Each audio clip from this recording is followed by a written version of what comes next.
The Womanizer, what's up, man? What's the deal? How's everything been going? Since the last time I saw you, I know you had a lot of controversy since since that Instagram post that we made, the billions of women post. Yep. How's everything been? Shit, man. Man, life is good, man. That's all I can say. I'm on a ride right now. Okay. I'm on a ride. All right. How's the music? Let's start out with the music. How's everything going? Music is doing well, man. Y'all already know Sports Center, biggest record in the country right now, in my opinion. Biggest record in the country right now. Girls all over the world, making content, making videos for it. I'm talking about the sexiest ladies in the world making content to Sports Center. It's like a real sexy record. Like, I don't know, it just does something to these ladies. I feel like it just does something to them. It just takes over them. Like, a lot of them was like coming to me like, hey, can I make a song to your video? Can I make a video to your song? And I'm like, go ahead, do what y'all doing. And they just, sending in the content left and right. Like, it's still coming in. Sports Center is a classic. It's here to stay. Keep running that up. Keep streaming that. I got a big video coming up soon. Shout out Dre Vegas for Sports Center. It's gonna be it's legit gonna be a cinematic fucking masterpiece when we drop that. So aside from Sports Center, Nick Talk just dropped another huge, monstrous record. It's a whole different vibe. I feel like I love Nick Talk a lot. I'm gonna talk a little bit about Nick Talk. I love Nick Talk so much because I feel like because people heard Sports Center, they couldn't really determine my sound. Like they heard Sports Center and they was like, oh, okay, he gonna be like a singing, for the ladies ass nigga. Like, I'm for the ladies. My name is the Womanizer. You know what I'm saying? I'm always womanizing and feminizing. But Nick Talk was a whole nother direction. Nick Talk is what I like to call, like, that's like my street shit. You know what I'm saying? Like, I'm a little bit more calculated about the street records I made. I ain't gotta talk about I'ma shoot you, I'ma kill you, all that shit. Like, I'm way more calculated than that. Like, my gangster shit is like OG gangster shit. Like, I can talk the gangster talk, but it ain't gotta be so direct. And that's what I think makes it even more gangster, cause any nigga can tell you on a song what he gonna do and what his homeboy is gonna do, and if you do this, we gonna do this. To me, that's too direct. And you niggas telling on yourself low key. You know what I'm saying? We seeing that all throughout the industry. Niggas getting fucked up for what they saying in their music, which I believe art should be protected. But just getting back to Net Talk and Collection Time. I got records out. Collection Time, Net Talk.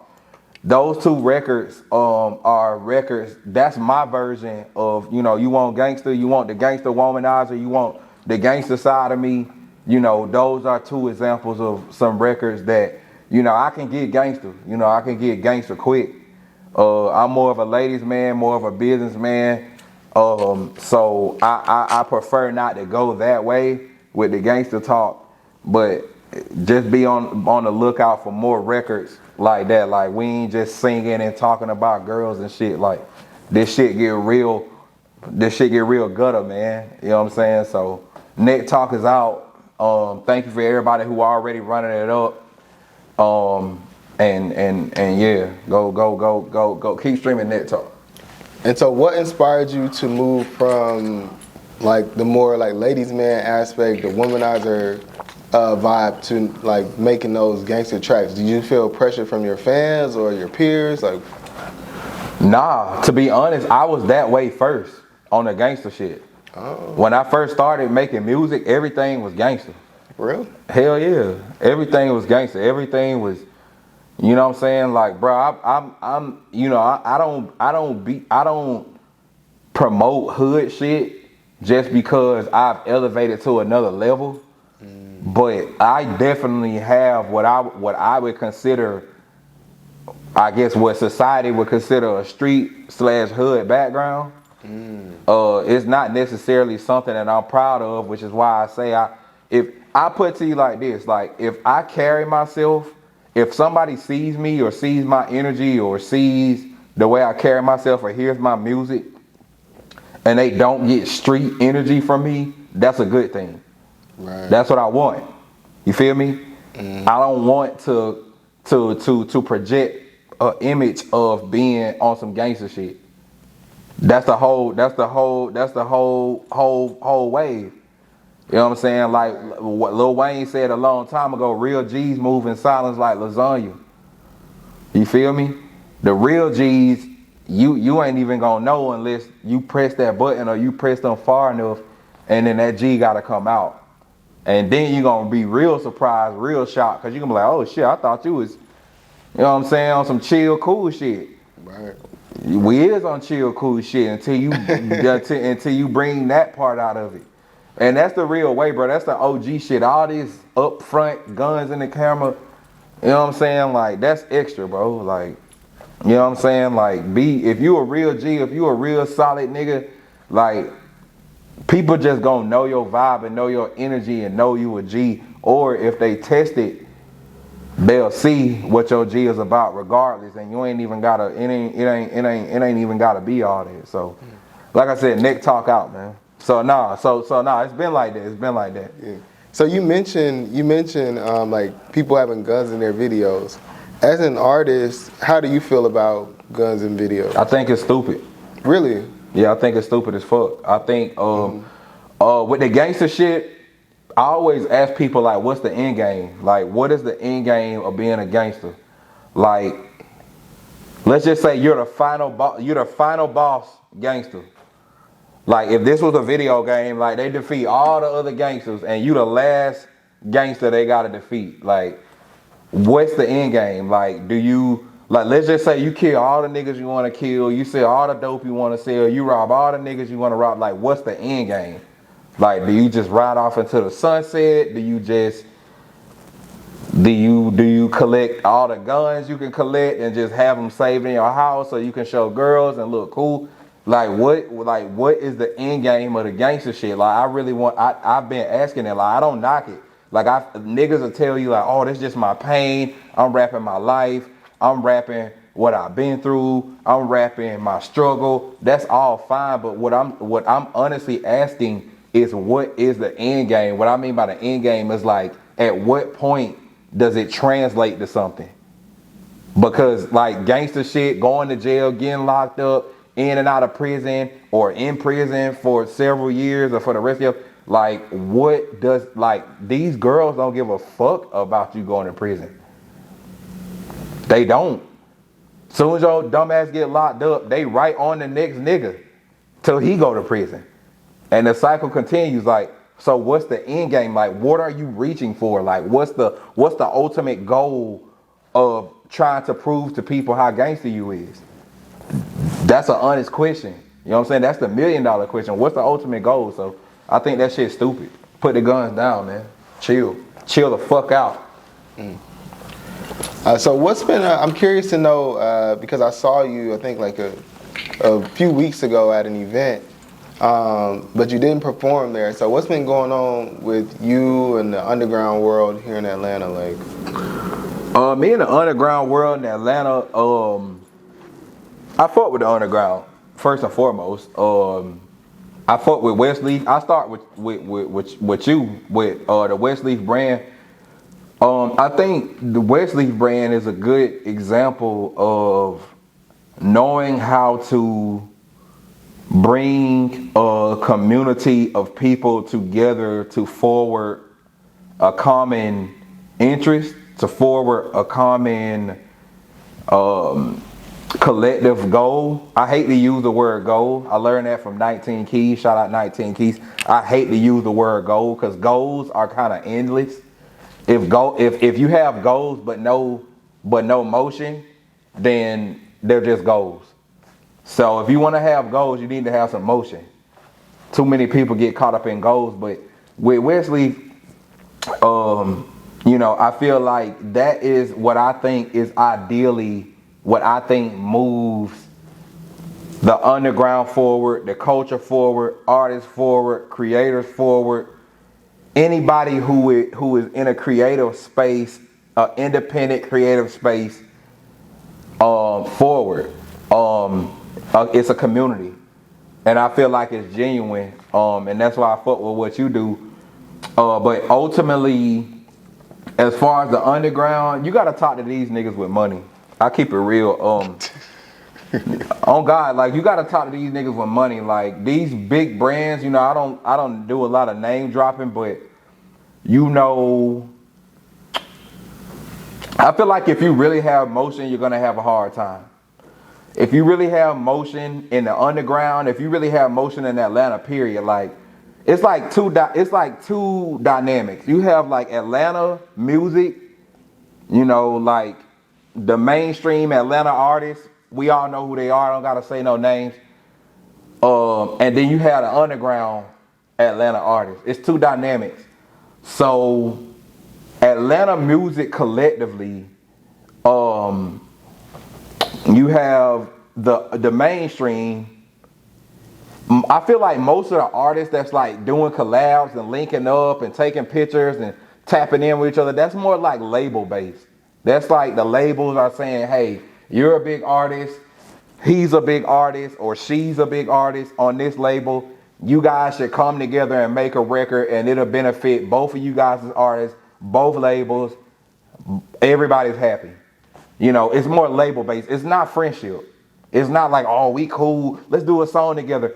It's all a competition. The underground is even worse. Because the underground, nobody's on yet. That's why it's the underground. If they were on, they wouldn't be in the fucking underground. So with that being, they will be overground.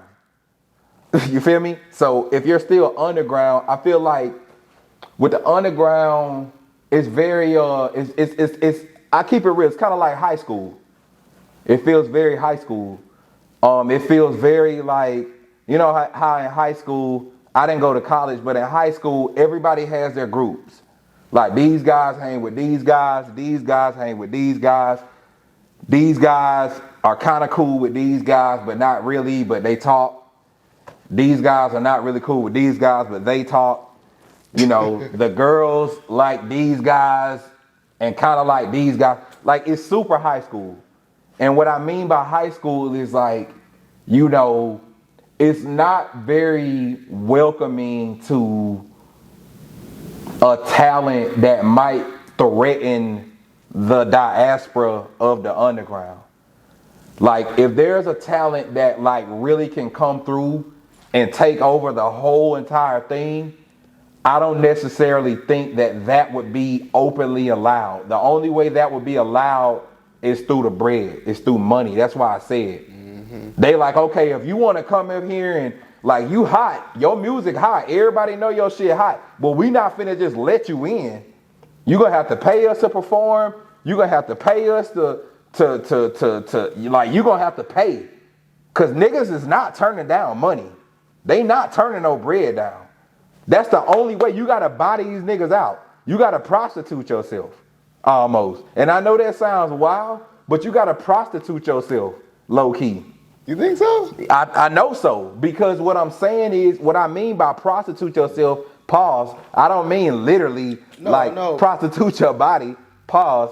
I'm just saying you have to prostitute your energy because it's already a community. If it's somebody who comes in the community, because the underground is a community, period, point blank, it's a community. We can talk all the different things that we want to talk about, but it's a community, bottom line. If you just walk up in the community, that's what I did. I just walked the fuck in. I didn't have no cosign. I kind of did. Lord Crone co-signed me. You know Lil Crone? Mm-hmm. Lord Crone co-signed me. He did. I shout out Crone. But he was like the only person to really be like, hey, that was already kind of in it, that kind of told niggas who was kind of like, that got a little clout to be like, hey bro, this nigga, you know, fuck with him. Like, don't just overlook him, like fuck with him. Like give him some love. Like he got something Like he with that. Yeah, he's a genuine dude. Yeah, Lord Chrome. I fuck with Chrome. Yeah, so he was the only one to do that. And then Wavy, like we talked about in the other interview, Wavy, he didn't necessarily co-sign for me, but he came to me on some type shit like, I'm fucking with you, like, bro, you know, and he been fucking with me ever since. He been reposting me, putting my shit up. So it's gonna be a couple guys who don't necessarily go with the flow of what everybody else doing, but for the most part, you gotta buy these niggas. Like, you gotta pay, because they're not just finna let an artist who has no attachments to anybody else who's hot or who can be hot just come in and just take over for free. You know what I'm saying? They're gonna want that bread. But you literally though, what I was thinking, I've been thinking this for a time, like if you wanted to be an artist who wanted to sort of take over that particular scene or any underground scene, all you really would need is money to be the biggest artist on the scene. On God. You can pay for it, your slot. On God. You On God. You can pay to be the headliner every every single exactly. And the thing about it is, these niggas is gonna take the money every time because you're paying. But is it wrong though? Because it's a business too. No, it's not wrong. But at the same time, okay, the caveat, the flip side to that is, it's artists who I know is not paying that kind of money that's still low key kind of getting that push. You feel me? So it's like, okay, we're gonna manually select the artists who we want to push forward, who we feel like is in our best benefit, who we're gonna make the most money off of, who we're already friends with, that's gonna bring the most attention, clout, revenue, etc. to our brand, and we're not gonna charge him because he's kind of already locked in with us. If you're not that kind of artist and you're just kind of independent, oh, they're gonna charge the fuck out of you. But they're not gonna turn the money down. They're not going to turn the money down. You have to, if like you just said, if you want to elevate to the top, just pay your money. You'll be a headliner every fucking festival, every Dark Envy, every Thank You for Dying, every fucking just pay, nigga. Pay. And they can't deny you. You're gonna be a headliner every time. And low key, they can clown you on the headliner shit because, you know, I'm a businessman. Words are very particular. So if a motherfucker tell you a headliner, what exactly does that mean? Does that mean niggas doing shows where there's multiple rooms now? What if somebody do a show and you the headliner and it's another nigga performing in the other room? You paid $400-500 to be the headliner, but everybody else in the other room. You feel me? It's politics, bro. I'm telling you, it's politics. It's business. So, you know, it's you know, you just gotta feel your way through the shit, be smart, keep a good energy, keep showing love the way you know how to show love, and just expect it back. And if you don't get it back, then, you know, you move accordingly. Okay. But here's my question though.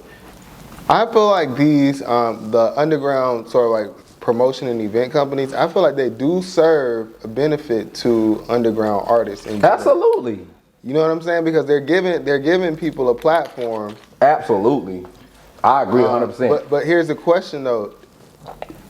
At what point does the business aspect, because they got to make money too. So this is a question that we all in the community should be asking each other, because it's an ecosystem, right? We got to work together.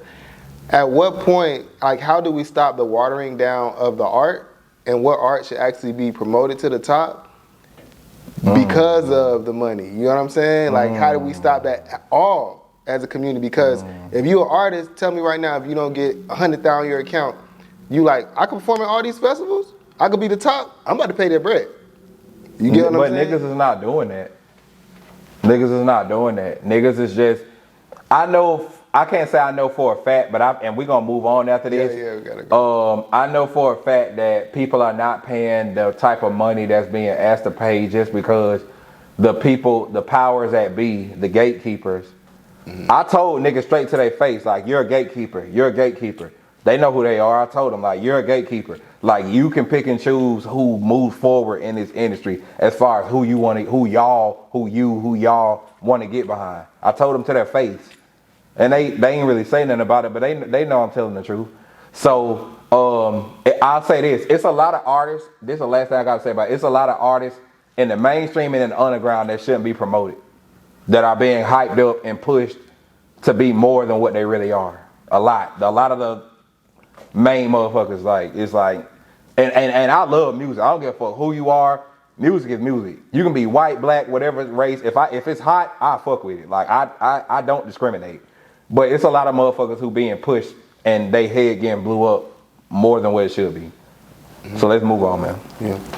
I want to talk a little bit about your thoughts on sort of the public discourse surrounding men and women now, because it seems like it's the conversation about who should be doing this or who should be doing that. All of that is sort of, especially in black relationship, I feel like is just explosive right now in the public discourse. So how do you feel about sort of like the relationship roles between men and women? Like, I want you to chime in on that. Well, we could talk about my name, the Womanizer. Yeah, let's talk about it. Womanizer. I've been blocked. I've been deleted. I've had women call me names. I've had women shame me. Men can be shamed, by the way. You know, that goes into what we're talking about. We've gotten to a point in our culture where men don't even feel like women are the only ones who can be shamed. Woman shaming. What about men shaming? You see what I'm saying? Like, it's gotten so off course that men don't even have rights anymore. Like, men are still human beings. Like, men still, like, what rights do men have? Like, straight heterosexual men. Like, what type of rights do heterosexual men have? Men who like women, only deal with women, only want to be with a woman, only is attracted to women. What rights do those type of men have? Those type of men's voice, ideas, thoughts have been just completely removed. You know what I'm saying? And my name, the Womanizer, I've been bashed, I've been judged, I've been condemned, I've been, I've just been hung on the cross for my name being a Womanizer. And womanize means to feminize. It means to make feminine. That's all womanize means. The world needs me. I'm the Womanizer. I'm here to make the world feminine, to make women feminine again. You know how Trump had make America great again? Make women feminine again. Make women feminine again. Can we get that chant going? Make women feminine again. Like, women are not feminine. Listen to me. I went to 2 restaurants last night. One was closed. Well, one didn't have what I was looking for, so I went to another one. I'm ordering food. This just last night. I'm ordering food at the first place. Just some fucking fries. Order food at the first place. The lady like, we ain't got that. We ain't got that. A black woman. We ain't got that. We won't have that. We waiting on the truck. I'm like, God damn. Like, why you so aggressive? Like, I ain't get on there acting crazy. I was very respectful. Like, hey, I would like to have very chill. We ain't got that. Like, it's the aggression from black women is so intense. Like, black women in particular are so aggressive. It is at an all-time high. Like, their aggressiveness is turned up all the way to 100. It's like, why are you guys so aggressive? Why? Who hurt you? What is the problem? What is in the air? What is in the food? I feel like it's something in the food. I feel like food is turning up the testosterone in women. Media is turning up the testosterone in women. 5G towers is turning up the testosterone in women. Like, women are super aggressive right now, especially black women. It's not just women, but especially black women. Like, they are so aggressive, so masculine. Like, chill, like, turn the masculinity down some. And I get it. If you talking to a man that's beta, that's a super feminine beta man, that's very like, oh, whatever you say, then I get it. That's polarity. Like, a woman has to be more masculine because polarity has to work. Someone has to be the masculine. Someone has to be the feminine. If the man's not being the masculine, then the woman has to be the feminine. If the man's being the masculine, guess what the fucking woman has to be? The feminine. It can't be too masculine. It can't be too feminine. That's why female relationships, I know I'm going to get killed for this, they never fucking work. Two women together, they never fucking work because it's too much femininity. Women are too emotional to be in relationships with each other. They're too emotional. You've dealt with women before, right? Yes. Would you agree that there's just a slightly high level of emotion dealing with a woman? I mean, I think everybody's different. Yes or no? Is there a heightened level of emotion dealing with women? Yes or no? I would say yes at Okay, yes. okay. At times, whatever. So think about that time multiplied by 2. That's a lot. That's a lot, especially if it's for some reason 2 overly emotional women. It's gonna be arguing like an issue all the time because women are emotional, men are logical. Men deal with logic and reason. Women deal in emotion. They only react to how they only move and conduct themselves on how they feel emotionally in that moment. Emotionally. It ain't got nothing to do with no fucking signs. I hate that horoscope bullshit. I meet women, they be like, oh, what's your sign? I tell them my sign, they be like, oh no, I can't talk to you. That shit is retarded to me. So you're just gonna judge me because of a sign, something I have no control over? You feel me? Like that shit is retarded to me. Like, but that's that emotional shit. Women are way too masculine. They're not feminine enough. They don't know how to listen. They don't know how to play their role. They don't know how to let the man lead. All these and fuck all these fake beta, not beta, but alpha male, fake alpha male, red pill niggas. That's woman haters. That's what they come across as. They talk shit about women and women need to do this. Women need to cook. Women need to clean. These niggas is fake too. They don't know what the fuck they talking about. They just saying shit for content. They getting behind the camera and saying shit for content. Everybody, just because you have a mouth does not mean people give a fuck about what you have to say. And that's what these niggas don't understand. Just because you have a mouth and somebody like a Wesley or somebody like a Fresh and Fit or whatever the fuck the brand is gives you a platform to talk does not mean people give a fuck about what you have to say, first and foremost. And second of all, it doesn't mean that what you're saying is legitimate. The podcasting industry has gotten out of fucking hand. It's gotten out of hand. Niggas just, oh yeah, man, I think women need to just let the man lead. All that dumbass shit. They don't know what they talking about. Half these niggas ain't even been with that many women or even had that many relationships or had sex with that many women to even have an assessment like that. Niggas is not getting pussy for real. Let's just talk about it. I've been getting pussy since I was 14. I love women more than any nigga I know.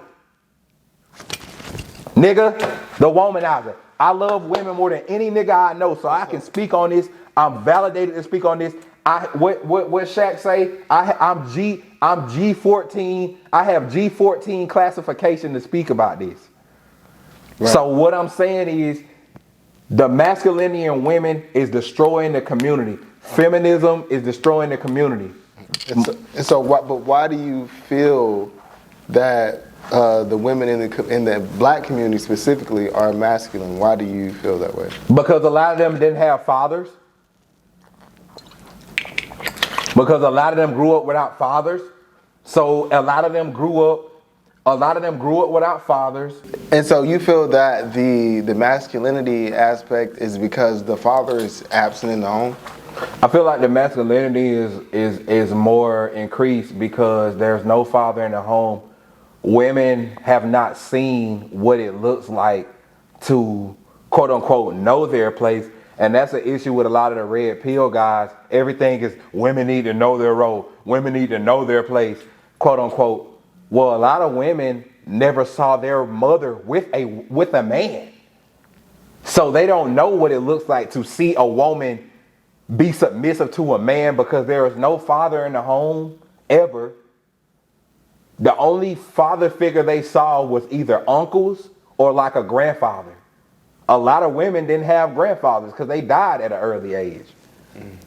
And a lot of the mothers who didn't have fathers, they had multiple boyfriends who were in and out the home, multiple baby daddies. Like they never saw a structural example of what it looks like for a woman more importantly, their mother, who was the most important woman in their entire life, the person who was supposed to teach them about what a woman is, they never saw what a woman looks like. They never saw what it looks like for a woman to really play her feminine. So they grew up, the mother tell their daughter, because they don't have a man, because the mother doesn't have a man, the mother tells the daughter, oh, you don't need no man. Be independent. You don't need no man for nothing. Did you see me with a man? And I'm still taking care of you. You still got clothes. You still got food. And that gets programmed into their mind to think I'm this strong woman. Like Kevin Samuels always used to say, like, oh, God forbid if they go to college and they get a PhD, like, oh, so you strong and you got a degree. You really don't need no man now. Like, that's bullshit. That is a false fucking narrative that only black women believe in. Because white women in other cultures, they marry early and they marry as soon as they can. Because a lot of white women, a lot of women in other cultures saw their mothers with husbands. It might have been a fucked up marriage. It might have been a fucked up relationship, but they at least saw the structure of a woman and a man, a wife and a husband, a wife playing her role as a woman and a husband playing his role as a man. The mother playing her role as a mother and the man playing his role as a father. And they at least got to see what that structure looks like. Black women don't get that same luxury. They wake up, they grow up in broken homes, no father, no real steady masculine figure. And so then they grow up and turn into these man-hating, I'ma do it myself. I don't need no man for nothing. I got a PhD. I pay all my own bills. I get food stamps. You know what I'm saying? Like, come on. And so, but what do you think is the reason for the absence of the black male father in the home? Is it systematic or? It's systematic, definitely. Programming. Mm-hmm. That started way back in slavery. Way back in slavery. Can you speak on that? Just, you know, the slave owners, masters, removing the man from the home. Also, don't quote me, but I want to say it was in either the 70s or the 80s. And this is well documented. Black women, when a lot of the government assistance start coming about, like welfare, food stamps, all that shit, the black woman had to make a choice. The black women who did have black men in the home, who were taking care of business, who were doing the best that they could, who were trying to be great black fathers, the black father still wasn't making enough money due to circumstance. It wasn't because he was lazy. They'll try to give you all these narratives about the black man. He's lazy. He doesn't want to work the way everyone. No, that's not true. Black men were working very, very hard to support their families, but it intentionally, systematically wasn't enough. The system wouldn't allow it to be enough. They knew it wouldn't be enough. So what they said is, we're going to come and be the white savior, the government. We're going to come and be the savior, give you food stamps. We're going to give you money for food. We're going to give you a place to live for a set amount of price, which is Section 8. But no man can live in your home. You got to get rid of the man. That's the only way you qualify. You only qualify if it's just you and your kids. So the women had to make a decision and say, I mean, you is working. This is what they telling a man, the black woman is telling the black man, like, yeah, you is working and you are bringing something in, but the government offering me a real good deal right now. They telling me they gonna take care of our food. They gonna take care of our kids. They gonna give us a place to live for a low amount, but you can't live here. You gotta go. And it started kind of there. Right. And so, from your perspective, how do you think we can change these things around so that we can sort of like foster and build together as a people? I just think black women really have to come together. I think what the biggest issue now is, I think that the female rappers have made things a million times worse. And I love the female rappers. It's a different sound. It's a different vibe. It's something different. So I like female rappers. I do. I think it's hot. A lot of this shit is dope. But on the flip side of it, these female rappers, I feel like, I keep it real. I feel like I feel like they've kind of been like kind of planted to destroy the black community even more, because what they're doing is perpetuating the narrative even further. Fuck these niggas. He can't do nothing for you. Take his money. Real ass bitch.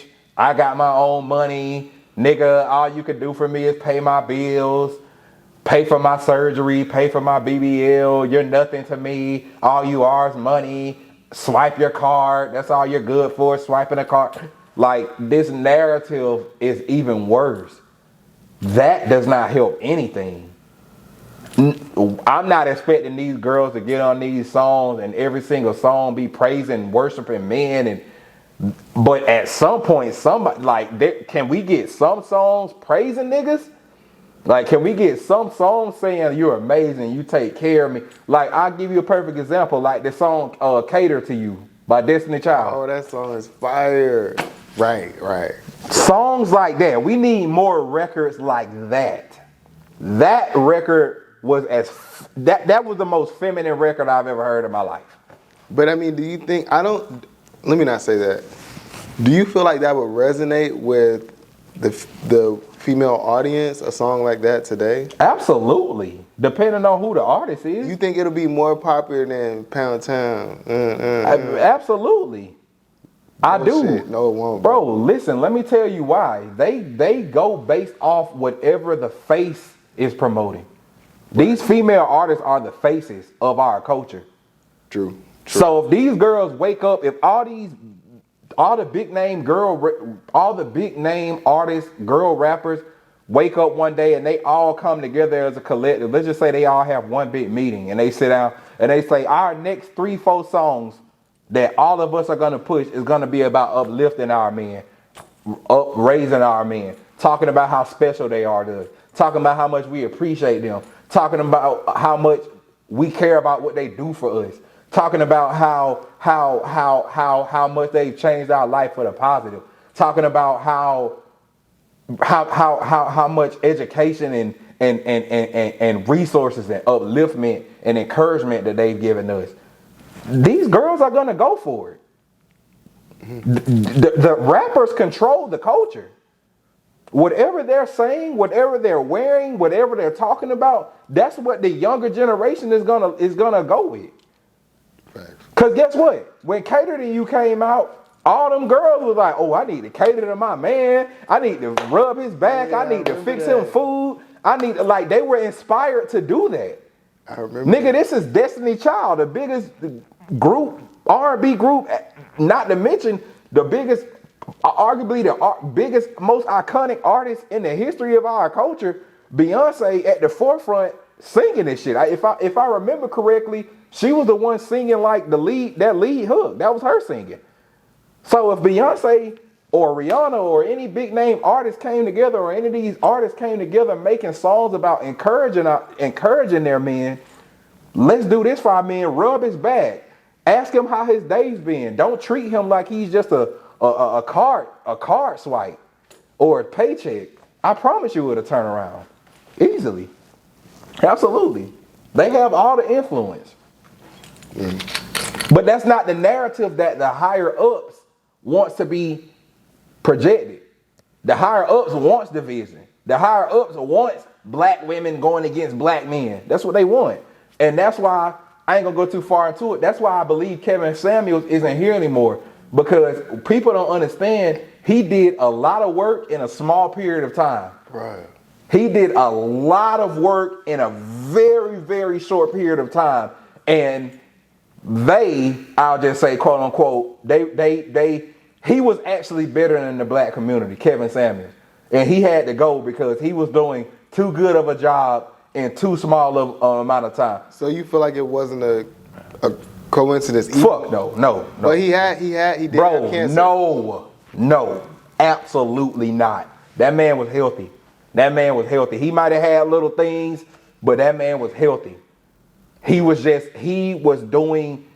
very few people that was actually unifying the black community, and he did it in such an unorthodox way. And more and more and more women who were upset and angry with him started to come around and be like, you know what? He does kind of have a point. We do need to treat our men better. We do need to change our expectations. We do need to stop being so entitled.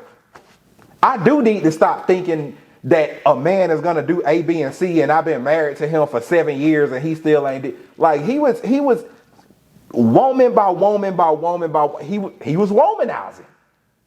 He was woman. Kevin Samuels was a womanizer. He was making women feminine again. That was his ultimate goal. And his ultimate goal, on top of making women feminine again, was just to keep black couples together. That was his ultimate goal, was to keep black people together. Yeah. That's all he wanted. I could see how that could not benefit, you know what I'm saying, the quote unquote powers. Yeah, they don't want that. Their agenda is the complete opposite of that. Confusion, separation, division, apart, fighting. Exactly. And he was unifying a little bit at a time. And they tricked our women into thinking he was trying to bash them and separate them. But the women who kind of start waking up, when women start really waking up and seeing like, oh damn, actually he has a point. Get them the fuck out of here. They took him out. They took him out the Matrix. Shout out Andrew Tate. Man. Wait, why'd you shout out Andrew Tate? Because he always talks about the Matrix. Dang. This shit is a Matrix, bro. So do you believe that? You believe it's actually a Matrix? I know it's a Matrix. Okay, explain.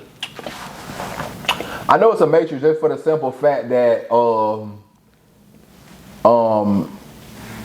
my boy Wavy, he put on his story. This is a picture that I think he actually took himself. It was a tree. And shout out to Sweet Guidance. She told me about this before, but I never seen it with my own eyes. But it was a tree that was kind of blended in with all the other trees, and the entire trunk of the tree was manufactured, and it was antennas throughout the whole leaves. So they're basically turning towers into trees. They're trying to blend in towers to make them look like trees, and it looked completely artificial. Wow. He took a picture with his own phone. It wasn't something that he found online. Like, he was like, boom. Like, it literally was like if you were just to glance at it real quick, you would have just thought it was a tree, but it was actually like legitimately a tower. Like, you saw all the antennas sticking out the top. The entire trunk of the tree looked artificial. Yeah. Wow. Yeah, we in a Matrix, for sure. That alone lets me know we in a Matrix. Mm. And so, knowing that we're in a Matrix, what do you feel like is the benefit of that? Is there a benefit? No. You just have to get what you can out of it. Right. If it wasn't Matrix, that means that we could probably reprogram ourselves, right? To be whatever, do whatever in this particular Matrix. We reprogram ourselves by watching content like this. People point it out. People calling on it. I'm not afraid to die, so I'll talk about whatever.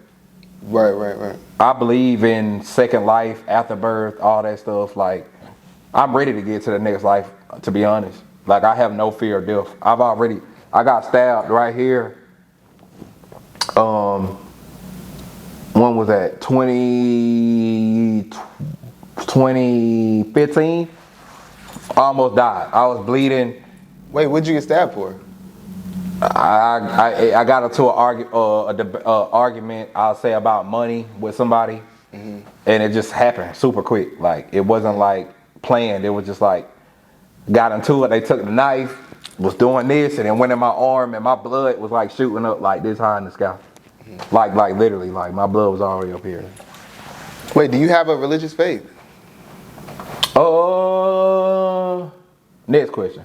All right. So what is your hope for the future of music in Atlanta, and then more specifically, your own music? That's a great question. What's my hope? For the future. With others and my music? with just the music scene in general, because earlier we talked about, you know, the underground scene and how it can sort of be divisive. Right.